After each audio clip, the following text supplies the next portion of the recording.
പക്ഷെ ഞാൻ ഈ സിനിമ കാണാൻ വന്നതിൻ്റെ ഉദ്ദേശം ബഹിഷ്കരണം എന്ന് പറയുന്നത് ഒരു ജനാധിപത്യ സമൂഹത്തിന് പറ്റിയതല്ല.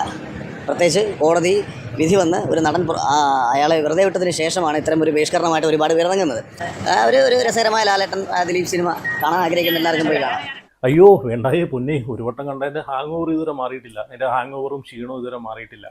ഇപ്പം അഖിൽ മാരാർ പറഞ്ഞല്ലോ, ഈ സിനിമ ബഹിഷ്കരിക്കാൻ കുറേ ആളുകൾ പ്ലാൻ ചെയ്തു അല്ലെങ്കിൽ ബഹിഷ്കരിച്ചെന്നു.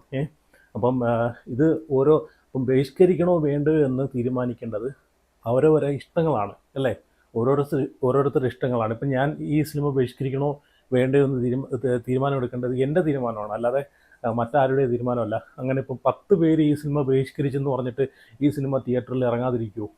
10 പേര് ഈ സിനിമ, അല്ലെങ്കിൽ പോട്ടൊരു 100 പേര് ഈ സിനിമ ബഹിഷ്കരിച്ചു എന്ന് കരുതിയിട്ട് ഈ സിനിമ വിജയിക്കും എന്ന് പറയാൻ പറ്റുമോ? അല്ലെങ്കിൽ വിജയിക്കത്തില്ല എന്ന് പറയാൻ പറ്റുമോ? ഒരിക്കലും പറയാൻ പറ്റത്തില്ല. ആ സിനിമ മേക്ക് ചെയ്ത്